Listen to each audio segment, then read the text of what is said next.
This podcast is brought to you by the School of Advanced Study, University of London. The first thing I want to say, perhaps the only thing I want to say, is that it is a great pleasure to welcome you into this programme. How many people here are from UCL? A few, because our great worry was that nobody from UCL would get here because, of course, we're early for UCL. In fact, we're early for everyone, but for some reason, King's and Royal Holloway have moved term time to an unfeasibly early date. And because the University of London is such a splendid organisation, colleges couldn't keep the same term dates. It would make it too easy, and we do not want life to be easy because that's dull. So welcome particularly to those from UCL, and welcome to everybody to what I think, and what a lot of people think, certainly those who are teaching it, is perhaps the best programme, and I think you use a single programme, is the best programme in study of antiquity in all its various elements that is offered globally. If you look at the numbers of academics, the standards of academics, the choices that you're offered, and the careful thought that goes into constructing your programs, you'll see that this compares with and is better than anything you can see elsewhere, certainly here and probably in the States as well. We're running a tight ship, as you can see. There will be a series of very brief introductions from Greg Woolf, the Hellenic and Roman Society, and the Library, and this will then lead to introduction from Dan as to degree structures and introductions from College Tutors, and then program introductions, culminating in library tours, and then there will be a reception at 4 o'clock when various bits of paper can be collected. So it's my first duty to welcome, or ask Greg, who's to come to the front, and welcome you on behalf of the Institute of Classical Studies. Thanks, Richard, and welcome everyone. This is my first year as Director of the Institute of Classical Studies. Everything is new to me, as it's new to you, so we've got something in common already. The first thing I want to do is to say welcome. Welcome to those who already know the University of London or one or other of its colleges, and also welcome to those of you who are arriving at the same time. What's happening, the courses you're going to do, as Richard said, draw on this vast reservoir of talent across the London colleges. And I hope you'll have a great time doing them. I'm sure you will. I also hope you have a good time here in the Institute of Classical Studies. Institute of Classical Studies, it's one of a group of institutes, research institutes, which together form part of the School of Advanced Study, which is part of the Federal University. And that School of Advanced Study, in partnership with the Hellenic and Roman Societies, runs this spectacular library that Colin's going to tell you about in a moment. And this library will be your second home, I expect, if not your first home during this year. Those of you who work long days and never borrow books will be able to use it just like any other student. Those of you who might occasionally want to borrow the odd book are well advised to join the Hellenic or Roman Societies. As well as running the library, which we do with the societies, the ICS runs a series of seminars, and you will find that in any given week there's about 6 or 7 seminar series covering every possible area of the classics you can imagine. Literature, late antiquity, art, history, some of them happening every week through the year with remorseless intensity, some of them popping up as exciting novelties, and then occasionally we run seminars which are just based around a particular project or interest, and sometimes that's generated by the academic staff, more often by graduate students, early career researchers and students, like the Women Writing the Classics series, which is happening beginning today, in fact. You're very welcome to come to all of those things. I hope you'll get involved in the postgraduate seminars as well. Some of you might also at some point become involved in the early career research seminars. It really is a bit of a free-for-all. As well as that, we have sponsor, run in partnership with London colleges, with the British School at Rome, with the British School at Athens, various events, some of them workshops, conferences, and so on. And these are advertised. They're advertised on the ICS website. They're advertised on the ICS Twitter feed. Do get as much as you possibly can. One of the reasons for coming to London to study, of course, is to sit at the feet of enormously eminent scholars who are dotted around this room like jewels. But another reason is that actually most of us who did graduate study discovered we learnt much more from each other than from the people who were nominated as our supervisors. And you can only really do that if you hang out with each other.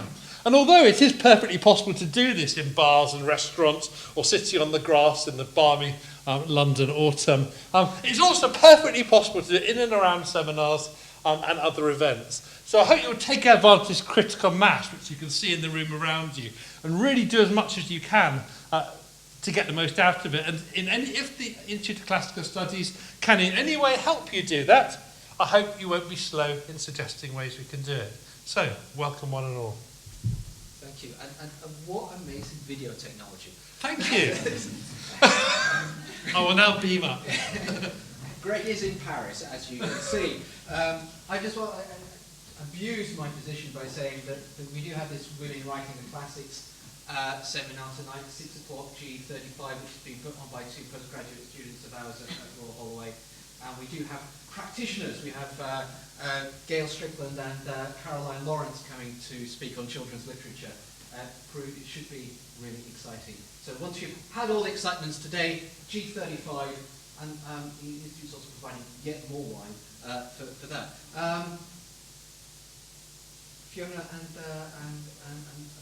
Richella will now do the societies. Hi, I'm Richella Doyle and I'm Secretary of the Hellenic Society. The Society was founded in 1879 to promote ancient Greece and its culture and the language. It did that by 2 chief means. One was publishing this journal, which has been in existence since 1880, the Journal of Hellenic Studies, which you may have come across. Our other 2 publications are Archaeological Reports, which is a summary in collaboration with the British School of Athens of archaeology in Greece in 1 year. And then we have a new publication as of May, which is a magazine. And it'll be 2 issues a year, and this is the May issue, and there's a copy of this for everyone here to take home and have a read, irrespective of whether you join the Society or not. The other thing that the Society did is to buy a lot of books for the library upstairs. And that's your main interest, probably, in the societies, because if you join either society, the subscription is £25. And for £25, you can borrow 4 books. The normal subscription is £54, so it's quite a reduction for students. And for that, you will also receive a print copy of the journals. You can choose, everyone gets JHS, but you can choose whether to get Archaeological Reports or Argo. And if you want to receive all 3, you have to pay an extra £10. So that's really why you should join if you want to borrow books. And I should say that the subscription is the same for the Roman Society, £25, which, so if you join both, you can borrow 8 books, and it's still cheaper than the 54 as a full member. So I'll pass you over to Fiona. Hi, I'm Fiona Haarer. I'm the Secretary of the Roman Society. The Roman Society was founded in 1910 to promote the study of Roman history, literature, language, archaeology. We publish the Journal of Roman Studies, and we also publish Britannia. As a subscriber, you would receive some online access to one or both of those journals. We also publish an electronic newsletter twice a year called Epistula, which gives you some information about events, publications, recent discoveries, developments, and so on throughout the year. The Roman Society also puts on a number of its own events, We have, they're all listed in an events program. There are some copies at the back of the room. These consist of lectures in London or in other parts of the country, conferences, often in collaboration with similar organisations. We have an annual conference based at the British Museum every year in November. We also sometimes do outings, trips, walks around Roman London, trips to Bath, Hadrian's Wall, occasionally abroad. We have our Roman Archaeology conference, RHAC, and the Theoretical Roman Archaeology conference, TRAC.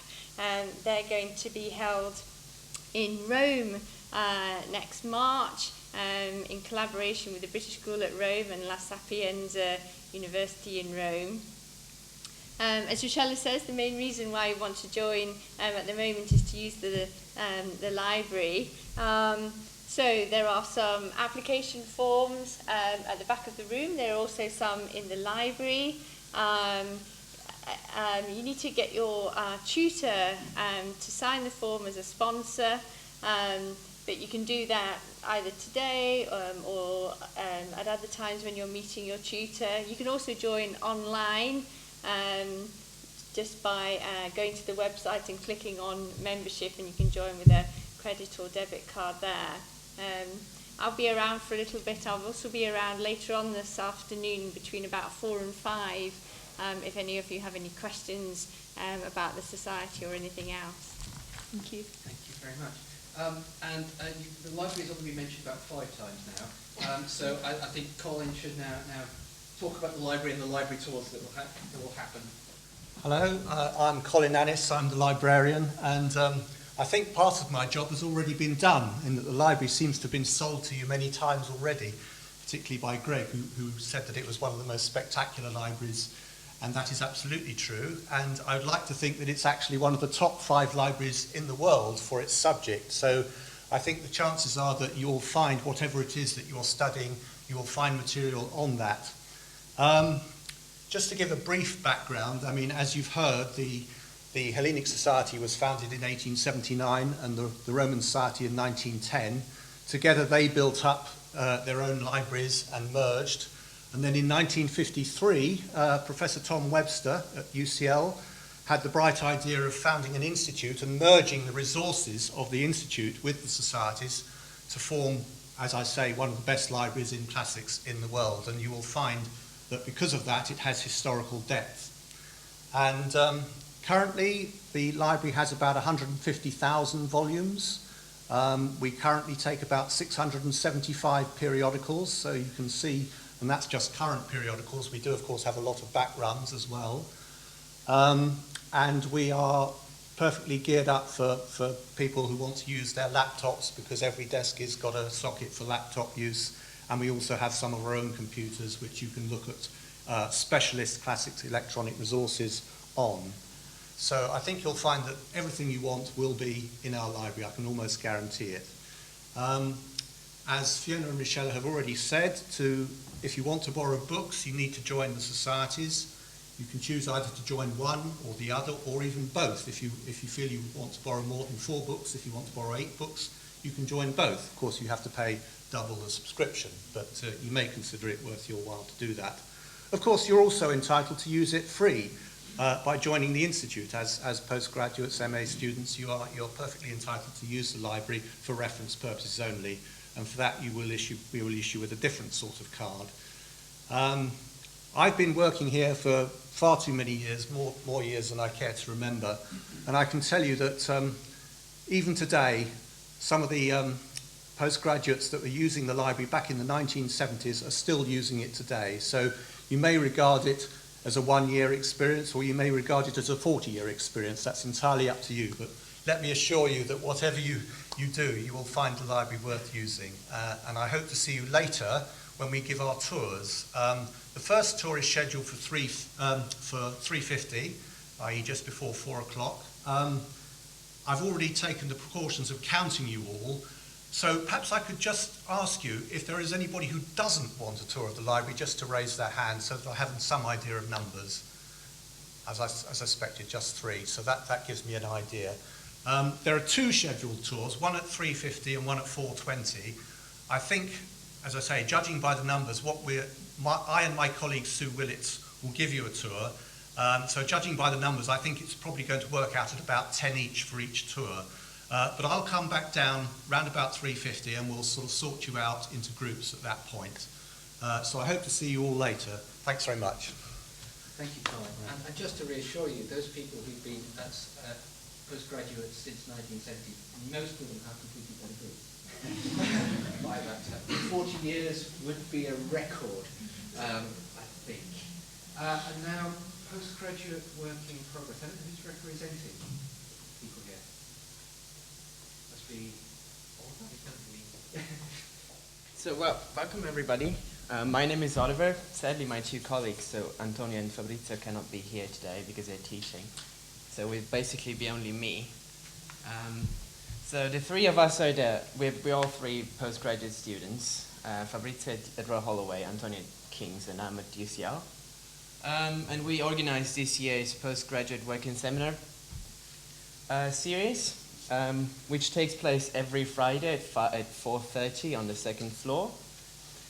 What we do is, so basically we invite one postgraduate speaker every week who then presents either an aspect of his thesis or any other project he currently works on for about 45 minutes with discussion afterwards and a little bit of reception. The environment is very friendly, so it's basically only postgraduate or MA students. Any academics need to email beforehand if they want to attend. And of course, everyone, PhD and MA students, are very welcome to join. You don't need to send an email beforehand, you can just show up. It's on 2nd floor, 5:30 Fridays, room 243. You can find the schedule either on the website of the ICS, as well as on the UCL website and the King's website, and I think also on Royal Holloway. The website. I would like to particularly draw attention to the welcome party, which will be held this weekend. So this Friday, again 5:30, again 2nd floor, with some reception, kind of some snacks. And again, you don't need to send an email beforehand. You can just show up, and yeah, I guess that's more or less it. I will be around later on, so if anyone has any questions, please feel free to ask. Well, thank you. One of the great things about this year is this great voyage of discovery, finding out lots of new things, finding yourself at the kind of cutting edge of research. And actually going along to seminars like the postgrad seminar is one of the great ways of very easily learning new things, working out where the discipline is. So I would recommend going not just the postgrad seminar, but the great program of seminars that are run by the Institute. The postgrad seminar is possibly the most relaxed of all those events. And it's been going now for nigh on 20 years. Well, I think that's the end of the Institute type representation. And now we'll go on to the colleges, and Dan is going to lead us off on that. Okay, thank you, Richard. So yeah, my name's Daniel Orrells. I'm a lecturer in ancient Greek language and literature at King's, and I'm just going to talk very quickly about the degree programs and any administrative issues you need to know about. So as is clear from here, we have 4 main degree programs at the moment: ancient history, classics, classical art and archaeology, and late antique and Byzantine studies. In order to complete your degree, you'll need to complete 180 credits. 60 of those credits will be your dissertation, and then you'll have another 120 credits of taught modules you'll have to complete, either at King's, UCL, or Royal Holloway. So as students on this MA, I can just second what Richard said. It really is the best place to study for an MA in a classical subject in the world. The range, as Greg said, the range of expertise is pretty remarkable. But with an intercollegiate MA, there are certain kind of slightly complicating administrative issues in that many of you will be studying in more than one college. So as students, you just need to kind of try and keep on top of a couple of things. So you might be UCL students, but you'll be doing a module at King's. So that means you'll also have a King's email address. So you'll have to kind of work out, where you're sending emails to and stuff like that. So make sure you have regular access to either one or more of your email addresses. Okay. The other thing I was going to say that each college will have its own e-learning platforms. So UCL uses Moodle, King's uses its own version of Moodle. So make sure you familiarise yourselves with the different e-learning platforms that each college uses. And then the last thing I was going to say on main administrative issues is make sure you can time yourself from walking between places. So when you pick your modules, think about distances between the colleges. So I know it's a 23-minute walk from the Strand to here. Okay, so you can do that in 23 minutes. All right. So that's the sort of some basic issues that you just need to be aware of. And so we're now going to talk about sort of each college. So I've already said that I come from King's on the Strand. And so for those of you who are interested in doing King's modules, here's just some basic information. So at King's we run a Moodle system imaginatively called KEATS, which stands for King's, I can never remember what it stands for, King's E-Learning and Teaching Service. Okay, John Keats the poet was a student at King's in the 19th century. So it's just a basic Moodle that's been rebranded as KEATS. But on KEATS, once you've enrolled on your modules, you'll find all your information about KCL modules there. So you'll have a student handbook, you'll have boring information about plagiarism, you'll have information about how to submit your essays, all on KEATS, okay? And you can access KEATS by going to the KCL Classics website. So just Google KCL Classics, it comes up, and on the bottom of that first page, on the front page of the website, you'll see Student Handbook. Click on Student Handbook, and a mint green page comes up, which is your Student Handbook. And there you'll find the link to KEATS, the link to the KCL Student Handbook, links to academics' office hours if you need to speak to module teachers. Every academic at King's has 2 hours a week when they're going to be scheduled to be in their offices, so you can speak to any of your module teachers when you need to. Now, if you're interested in learning languages as part of your MA programme, different colleges teach different language options. So I'm just going to talk about the King's side of things for now. At King's, if you're interested in learning beginner's Greek or intermediate Greek, so if you have a GCSE in Greek or you've learnt Greek for a year as part of an undergraduate programme, then you'll be taught at King's on an accelerated MA Greek programme. And then finally, on top of that, just, again, to second what Greg and Richard said about the depth and the breadth of the expertise here in London, there are all sorts of modules that we offer at King's that might be of interest to you. So this year, to just give you some tips, we've got some nice literature modules on board. So we've got some author-based modules, so one module on Callimachus, the Hellenistic writer. We've got more thematic modules, one called Roman Comedy, more conceptual modules, one on the ancient pantomime. We also have a wealth of modules in history and archaeology, so a popular one is on Pompeii and Herculaneum.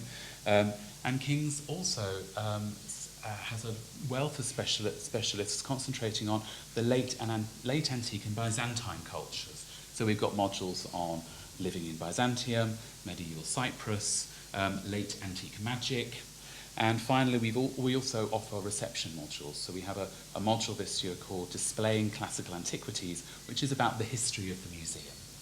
So that's an introduction to King's, and I think we'll be passing on. Oh, Richard. Yeah. Okay. Brilliant.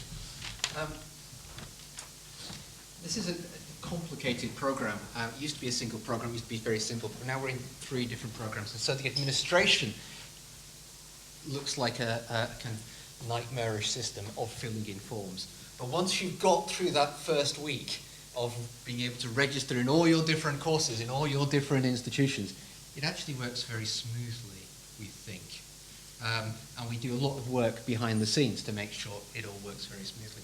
And to emphasize what Dan says, as it is actually separate institutions running these courses, you have to look on your individual courses at the individual rules run by that institution for the course. So there are minor variations in how UCL run its courses, from how Royal Holloway runs its courses, from how King's runs its courses. We try to keep them the same, but there are still minor variations in that. Now, your kind of basic pastoral care, looking after your course registrations, looking after your administrative issues is all done at your home college. And if you have issues, you talk to your home college, and the home college then communicates those to your course tutors in all the various parts of the system. It works, this degree, by us all talking to each other and by us all sharing information.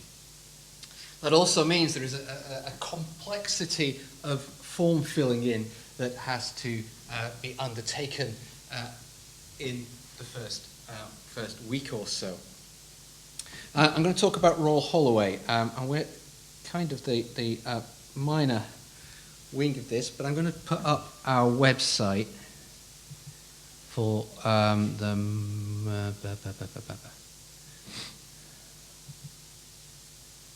Right. Most of the information you'll need for RHUL Holloway is, I think, on our information for current students under postgraduates, excitingly enough. Now, RHUL Holloway, as some of you may know, is located in Egham. And that, if some of you probably don't know, is a 35-minute train journey out of Waterloo. We also have, rather splendidly, a London residence, because we are country cousins, we need a London residence. And so we teach in this building on the second floor, and we also teach in Bedford Square, which is that way, I think, just off towards Tottenham Court Road. So we have two buildings. All our courses this year, bar one, are being taught in central London. The one that is not being taught in central London is Greek Law and Law Courts. And that is being taught out at Egham, and that is partly because this is an MA-BA mix, so there will be a BA lecture which you are supposed to attend. The MA seminars for that, for a whole series of very complicated reasons, aren't quite sorted out yet, so you'll have to approach the course tutor for when exactly the seminars are, but they will follow on quite closely from the lecture, which is on a Wednesday. We have got a timetable for all RHUL Holloway courses, which is at the back of the room, so you can pick that up and see when they're being held. But being in central London, that does make it a little easier for you to attend the courses. If you want to take a course at RHUL Holloway, you have to go to our website and you have to fill in the RHUL Holloway Intercollegiate enrollment form. And then that is electronic. Then you can you need a signature from your MA tutor, and then that gets sent off to RHUL Holloway, and eventually that will generate you an email address which will allow you to get into Moodle and allow you to access all the lovely resources. So if you want to take courses for RHUL Holloway, you need to go through this this page.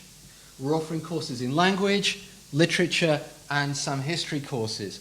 We are offering the core course in ancient history, sources and methods in ancient history, is being run by Christos Kremidas, and there are details for that for all the ancient historians at the back of the room, and that will kick off on not this Friday, but next Friday, 2 to 4.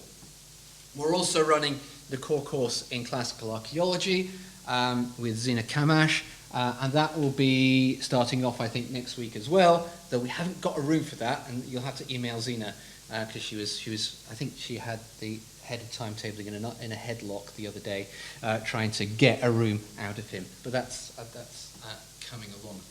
The exciting thing, the ever so exciting thing for RHUL Holloway this year, and for this you'll have to bear with us a little bit, is although we have a lovely building over in Bedford Square, they've got the builders in. And when I heard they've got the builders in, they came in and they sent a note around saying, we're going to get the builders in. They're going to get the builders in June, so out of term. And it will be finished by the 1st of September. So I laughed quite a lot and decided I was going to teach in the spring term. I wasn't going to touch the autumn term. And guess what? It's overrun by about 6 weeks. Royal Holloway courses will be excitingly peripatetic for the first 6 weeks around a whole series of rooms, mostly in this building.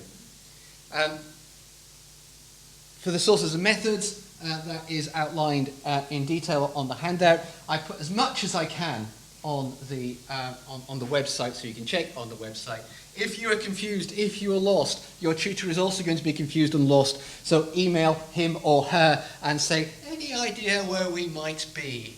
And I'm sure they will be helpful or cry or something like that.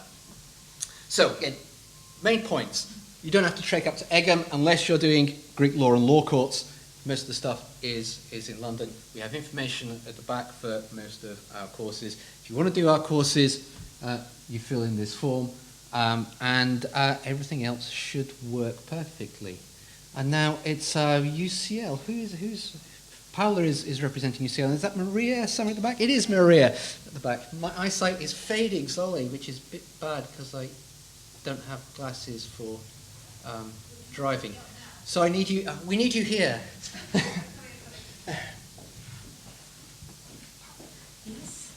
So my name is Paola Ceccarelli. I'm an ancient Greek historian and new MA Ancient History tutor at UCL. New is an important word here in the sense that I share with you in the excitement of this fantastic new degree. What UCL History offers are modules that concentrate on the key skills that you want to acquire for research to continue. So we have epigraphy, Latin and Greek, and such, or Near Eastern history, which can provide a different angle to look at the ancient world. The detail for our modules is there at the back, so I don't go into the detail. Because our induction is slightly later than this induction, you'll find the information concerning UCL history under the tab Prospective Students. I'm sorry. But it is there. There is a handout with lots of information. You have the courses on offer, a timetable, and so on and so forth. So you'll see there. What I can also say as a tutor is that the easiest thing is to just email the tutor. I probably won't know the answer off the tip of my finger. I'm new as well, but it's not going to take me more than hopefully 2 or 3 hours to figure it out, normally also less, and then I can get back to you. Please do not hesitate. I mean, we do have, all of us tutors have reception hours. Mine is on Thursdays at 1, well thought out, because that's the day when you also have ancient history seminars here, so we can talk during my time. We can come to the seminar and chat on the way.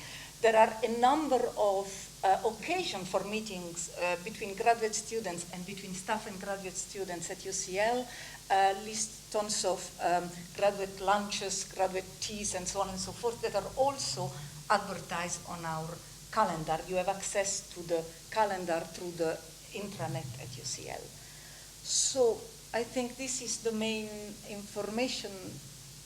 Yes, I don't really have much to add, other than in UCL we're a double act, and there's 2 of us MA tutors. So we have ancient history and we have classics.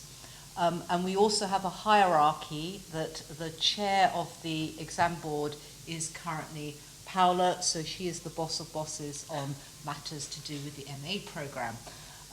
But my job is to deal with any issues or concerns that you might have about classics courses that are running out of UCL. I look after all our local UCL classic students and also the students who take our internal reception of the Classical World program. But I deal with any inquiries from Royal Holloway and King's about those courses that come out of the Greek and Latin department. And if you're not sure which one of us at UCL to email, just email either of us and we'll make sure that your inquiry is getting to the right person. We also, from within the Department of Greek and Latin, have a whole variety of courses available that you might be interested in, And again, we have documentation about it at the back for you to look at when we get to the point of the module fair, when we're all trying to flog ourselves at you and say, our course is the best course, come to us. So do feel free to ask me any questions about the Greek and Latin courses this afternoon, and some of my colleagues will be here and can speak directly to their courses. Others have given me information that I can pass on to you in course outlines and things like that. And of course, because of this odd alignment this year, or lack of alignment between the institutions over which we have no control, it means that all the UCL courses will kick in. I'm sure you've probably heard this several times in the course of this afternoon, not next week, but the week after. And if that means that there are any students at King's or Royal Holloway who could not come to the last of the 10 sessions of the term, do not worry. All our course tutors are aware of the oddity of this year, and we're all trying to accommodate each other to ensure that you can choose whichever course you would like without any difficulties. So do come and talk to me if you've got any questions about the courses that come out of the Greek and Latin programme. Okay, ancient history. How many are ancient historians here? A few. Likely fewer than I expected. I was expecting about 40. I wonder what the rest are. Ancient history. Ancient history runs the same as the other programs. It's run by the 3 colleges. So we have ancient history courses from UC History Department, from Royal Holloway Classics Department, and from King's Classics Department. Procedurally, what happens is you all do the sources and methods, the core course, which is a 40-credit course, and then you have to make up another 40 credits of ancient history. And that could be composed of 20-credit modules. For those of you of less mathematical ability, you'd have to do 2 of those. And then you have 40 credits, which is free choice. You can do languages, you can do literature, you can do philosophy, you can do whatever else takes your fancy. Archaeology, mention archaeology. And then you do a dissertation on top of that on an ancient history topic. We are blessed in London by being able to offer a vast range of courses across from the Near Easterners, mainly but not exclusively at UCL, through to Byzantine Studies, offered in all 3 colleges, I think, now, 2. From Egypt through to the Roman West. So we do have plenty of opportunities for specialization. The center of the course is sources and methods in ancient history, which is your compulsory element. And although you're faced with this massive choice, you might sit there thinking, why do I have to do this course? But this course is, for us at least, the jewel in the crown of what we do in ancient history. Because it's at that point which most of the people who are in service at the moment, service this year, will turn up. And they will talk to you in a fairly constructed way around various themes about what it is that excites them and interests them about ancient history. And for years I've sat in this program and convened it. And it's great, it really is, because you get world experts sitting there going, this is what gets me up in the morning. This is what gets me going. This is a really interesting problem. And all then follows up with, what do you think of this? And when you actually get to that kind of level of work, you start to see the cutting edge of where we are in the discipline of ancient history. We get to feel that this is new knowledge, new skills, new ways of approaching the past. And we get a feel for the problems which animate the study. And that, for me, is why people should study ancient history at MA level. Because we get you from what you've done at BA up to that on the verge of research. You follow your nose, take courses wherever you like. We all talk. We can material about excellent courses on offer, and you'll see on the web. And I think I'll say about ancient history. It's Feroz, I think, is going to talk about classics.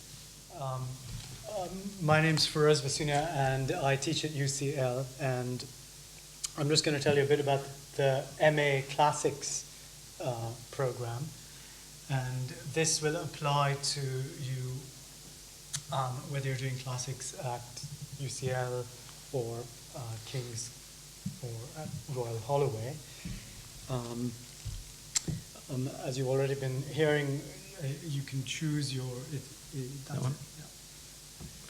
can choose your courses from any of the 3 colleges, but all of you who are in the MA in Classics will need to take the MA Core Classics course. So just as the ancient historians have to do a core required course, all the MA Classics students as well will need to do this required course, which is taught in the autumn, and it's referred to as Sources and Methods. Technically, it's M950 Research Methods and Dissertation. So this is the course that I'm talking about, and it's taught in this building on Friday afternoons in the autumn from 2 to 4 in room 349. So this course is compulsory for all of you who are in Classics. It's not an assessed course, so you won't be marked. There won't be any essays that you need to submit for this course or any exams that you need to complete. But you may be asked to do some reading and to prepare for the sessions every week. So this is just a sense of what it is that you'll be learning over the course of the term. We'll start on the 9th of October, so not for a couple of weeks. And then we'll cover various topics, and a number of my colleagues will take turns teaching you, and this course will go into the 11th of December. So I will be taking that very last session, which is on the dissertation. This course, as I said, is required for all the MA Classics students. In addition to that, you'll be taking a range of Classics courses at any of the 3 colleges. And the third thing that you need to bear in mind for your program is the dissertation. So the dissertation is required, as I'm sure you know, and it's due on September 15th.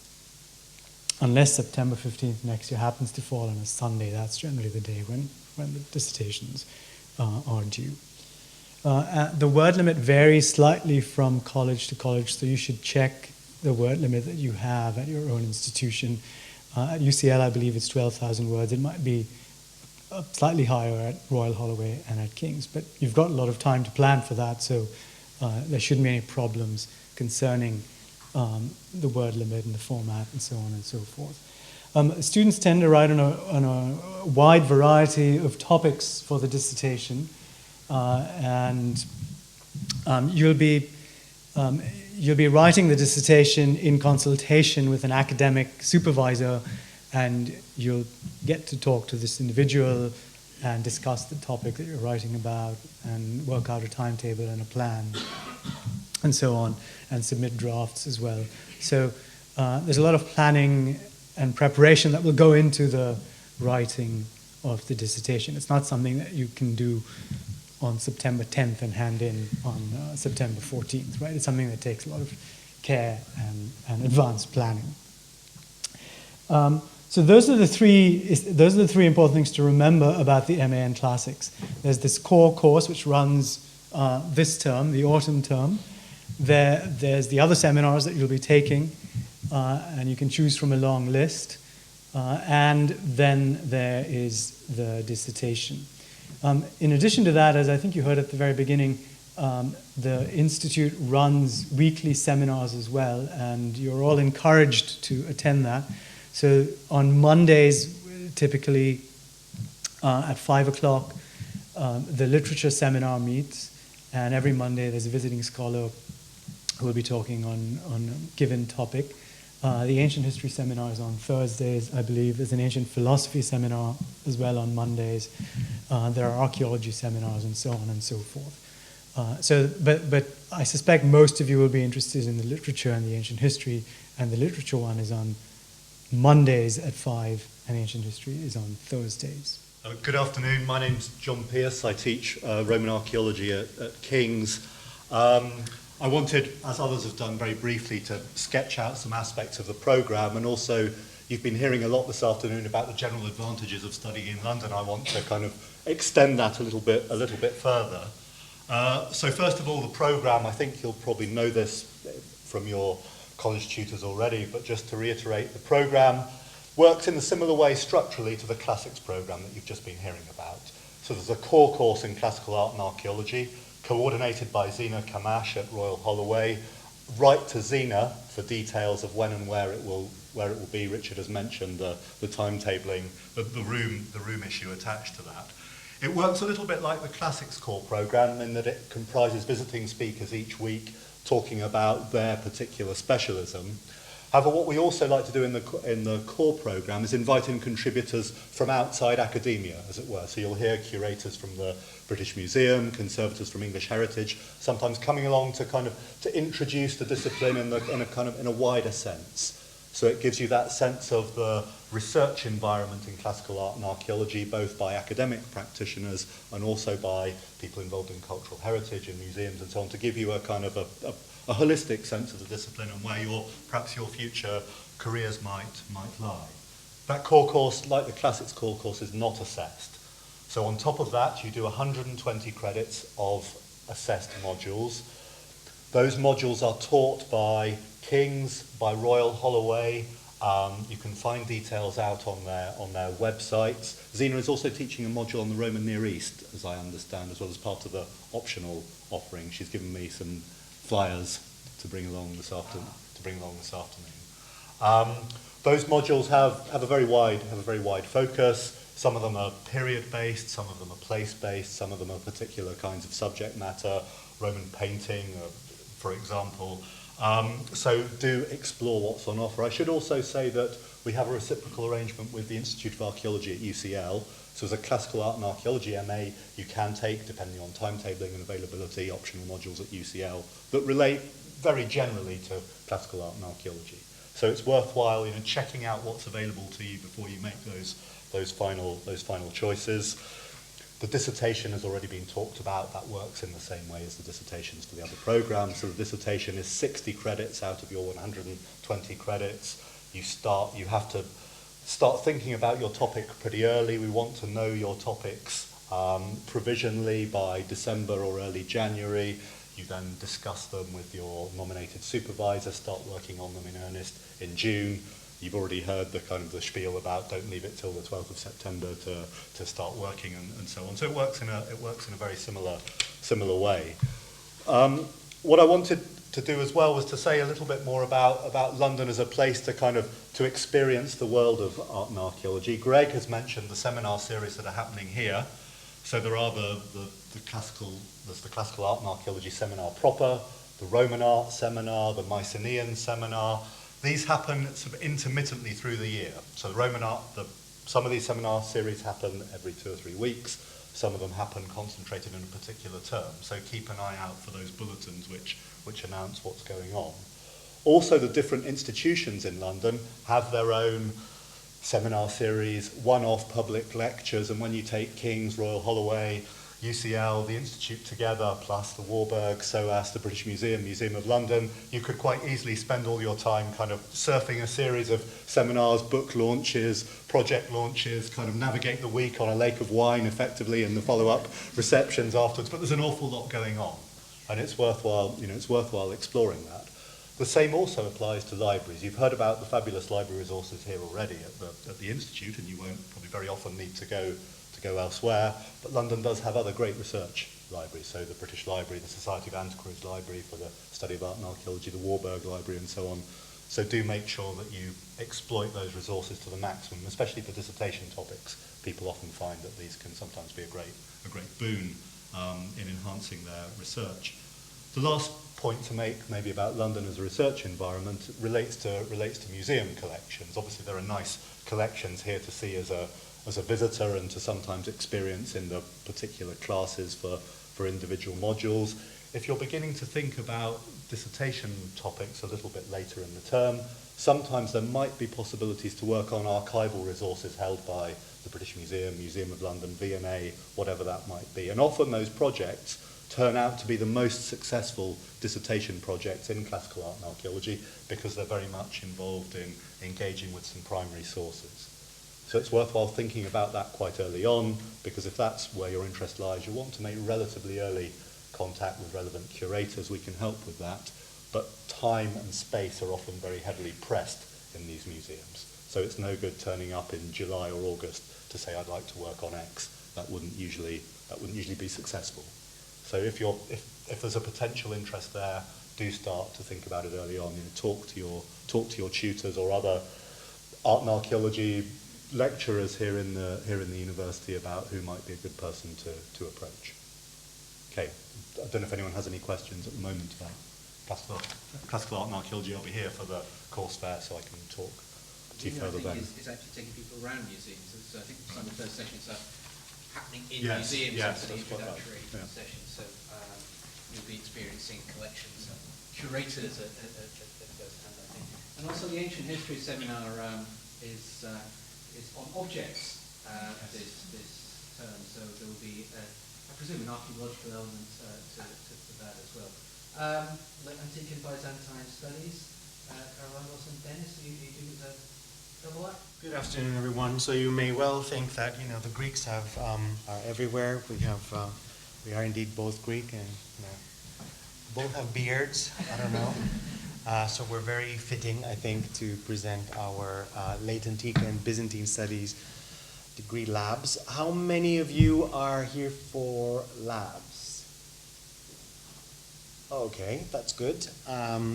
I have seen, I think, all our students at KCL, and we'll be able to tell you a little bit about the structure of the degree, which is, of course, very similar to what we've heard. There is a compulsory core course, which is not assessed, but is connected to the dissertation, so you have to do it. It is very helpful. Introduction to Byzantium. Just to keep you on your toes, it hasn't been absolutely timetabled yet, so you will be receiving an email telling you exactly when it takes place. It's not this week, so you'll have a little bit of time. In this module, we introduce you to, as all the other MAs, to the logistics and the practicalities of our field bibliographically, and we make use of the fact that everybody wants to come to London. So we abuse our hospitality by making all our colleagues who are visiting from overseas present a specific session about their special subject to you. So you'll be exposed to quite a lot of different things. There is, of course, a dissertation, which you have to do and submit in September, and we'll have meetings and workshops about it throughout the year, more concentrated in the second term. I hasten to say that the introduction only takes place in the first term, so the second term is free for you to work more on your dissertation. There are many modules to choose from. I think most of those who teach Late Antique and Byzantine Studies are here in this room right now. There's Tasos Papakostas at the back, and then it's Holloway at the other side, and Haralambos and I, so you can ask us away. That's also, of course, important for those of you who are not doing the Late Antique and Byzantine Studies degree, but who might be interested in taking one of our very interesting and engaging modules, and we'll be at the back to discuss that. There is a seminar, of course, there would be. It takes place every other Tuesday at King's, the Late Antique and Byzantine seminar at 5:30, and it's, of course, free and open to all. We do not serve wine, I'm afraid, So if that's, I wanted to just, so that there are no disappointments. We don't have any reasons for not doing that, it's just practical, I think. We're not allowed, I think, to serve in that particular room. But it's nevertheless very interesting, and many international colleagues who come by London present their latest research. All of the modules that you can choose from are available online, and I think most of them are correctly timetabled. Is that the case also for Royal Holloway? And most of them, yes. Yes. So if in doubt, either ask one of us today or send a message, and we will be able to give you the correct answer. King's is either the culprit or the innocent one. Anyway, we start at a different point, so we start teaching next week. So if you're taking a KCL-led module, we will be starting teaching next week. If you're taking a UCL module, you'll be starting in 2 weeks. Royal Holloway? And we're starting in October. Okay. So just to keep you on your toes, everybody starts at a different moment, so you have to be alert. Is there anything else that we are... I think, yes. Apart from the practicalities, what brings us together here today, and we must thank the organizer. May I thank on behalf of all students and staff, Richard. It wasn't me. It wasn't you. I'm not responsible, it was Will. But you are our head. I'm just standing at the front. I am Will's face and voice. Will. So, to Will, but also to you, who is our leader today, and to Greg, who is our host. But also to thank you, our students. Why? Because you chose to devote a year of your studies, for most of you, the continuation of your studies, into scholarship, humanities, the study of the great thoughts, the great works, aspirations, ideals of the Greek and Roman past, and of Byzantium. And this, I think, is very important. Our field is not such, to paraphrase the great late Professor Gilbert Murray, who gave a lecture, I think, here in Senate House in the 1950s. Our field is not one that will offer humanity and the world a groundbreaking invention to change the world, perhaps. Our contribution is more modest. What we're trying to do, as you know, is to try to understand a culture through the study of these works, these great representatives of Western and Eastern thought. Also to understand our position, our situation, our society. A society that does not study history, does not know where it is and where it is going. So through your studies, what we achieve is that we keep this light, and we do so devoted to scholarship, but also with imagination and with love. I think that's a very fitting way then to lead over to the more mundane. Yeah, well, yes, well, the lighter part of the project. But there might be questions. I was going to do questions at the end. Oh, okay. So in a moment. We have one addition to this. Greg, as of 2 hours ago, maybe 3 hours ago now, there is an additional course which isn't in any of the material. Greg is going to just tell us about that. Thanks, Richard. Yes. The ICS isn't a college, and we don't admit students of our own. I mean, you're all part of the family, obviously. But we will now, for this year, begin to offer a few MA courses. At the moment, there's just one on the books, which will be taught by me, on the ecology and the economy of the Roman Empire. And there's some information about that in the flyer at the back. through this year, as new staff get hired by the ICS, we expect to put on a few more courses, probably be 20 credit courses. So do watch this space. And particularly after Christmas, there'll be a few more. But if you're interested in doing the course that I teach, this coming semester, there's a flyer at the back. Okay, thanks, Richard.